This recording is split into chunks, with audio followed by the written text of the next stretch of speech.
Don't forget folks, before we go any further, if you haven't already, please subscribe to the channel, like the video, ring the bell and all that jibber jabber, and thank you very much for supporting Invincible Asia. Dr. Chang, who's on a business trip in England, finds himself stuck after his car breaks down.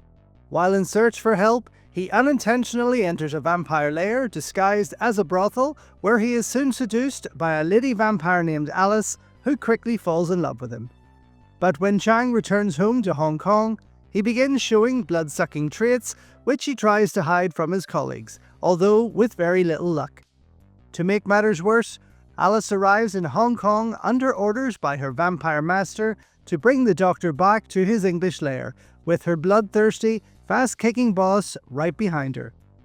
The film is directed by Jimmy Luke, who I've always enjoyed watching on screen, with his filmography offering over 160 titles, many of which came from the Shaw Brothers studios where he started, followed by appearances in films such as Carry On Pickpocket, Shaolin Drunkard, Road Warriors, Lee Rock, Hero from Beyond the Boundary of Time, First Shot, and he played the over-the-top character of Rocky in Jackie Chan's Twin Dragons, later returning to work with him for Rumble in the Bronx. But he's always caught my attention more so with his directorial efforts. While never perfect, it's clear that this is a man who just wants to have some fun. Making his directorial debut with Love with the Perfect Stranger in 1985 while at the Shaw Brothers Studios, Luke would go on to deliver some pretty great titles, including Reincarnation, Keen of Stanley Market, the much-loved Robotrix, Bomb Disposal Officer Baby Bomb, The Case of the Cold Fish, Dark War, and this, of course, written, directed, and choreographed by the man himself. The interesting Bowie Lam leads the way as Dr. Chang.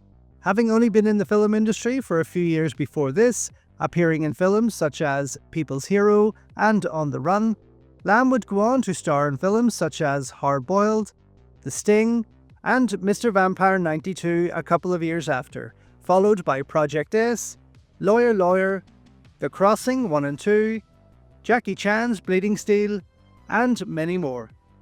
Back at his place of work in Hong Kong, Bowie is joined by comedy duo Lawrence Lau and David Wu, both of whom also play doctors.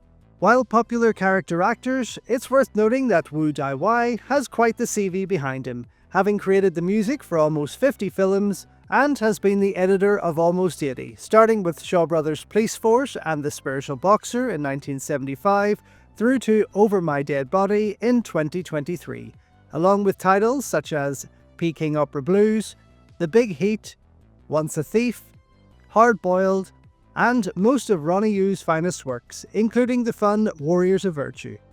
True fans of Hong Kong cinema will also enjoy the appearances by the fantastic and hugely talented James Wong, the lovely Crystal Kwok, and the always enjoyable Sheila Chan, who had only been in the film business for about a year before, yet managed to star in 10 films before this, including hits like Star and Roses, Prince of the Sun, Mortuary Blues, The Outlaw Brothers, Her Fatal Ways, and All for the Winner.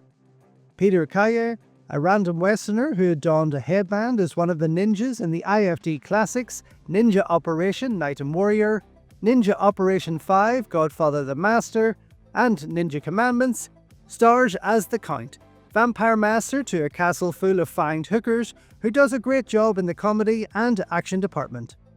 While he's not a top actor by any means, delivering his role way over the top like most Westerners in Hong Kong cinema at that time, Peter manages to bring some fun energy to the character. One of his hookers is played by the lovely Ellen Chan, starlet of the Jackie Chan-produced Inspectors Wear Skirts, aka Top Squad, Aces Go Places 5, Tiger on the Beat 2, and Naked Soldier, to name but a few. Here, she stars as Alice, the lady vampire that falls in love with the doc and follows him back to Hong Kong, and is as beautiful as always and fantastic in her role. Of course, credit must be also given to one-time actress Lorraine Kibble, who appears as the Count's assistant and bit of muscle on the side, getting stuck into her role when it comes to the action and making an impression in her first and last Hong Kong production. The film concludes with a mental showdown in the hospital, pitting the green-eyed vampiric doctor against the Count in a mix of martial arts and giant syringes, before they interrupt a Chinese opera performance that sees the three doctors harness the power of the gods and take things to a whole other level. It's mad, it's over the top, and it's very funny. But it's a prime example of how unique Hong Kong cinema was and never fails to entertain. While there have been a few sightings of a Count Dracula in Hong Kong cinema over the years, such as Shaw Brothers' classic Legend of the Seven Golden Vampires, The Dragon Lives Again, Kung Fu from Beyond the Grave, Vampire vs. Vampire, and A Bite of Love, none of them make as much of an impact as Dr. Vampire, which is a film I recommend you try sinking your teeth into. Recently restored and released on Blu-ray by Eureka Video.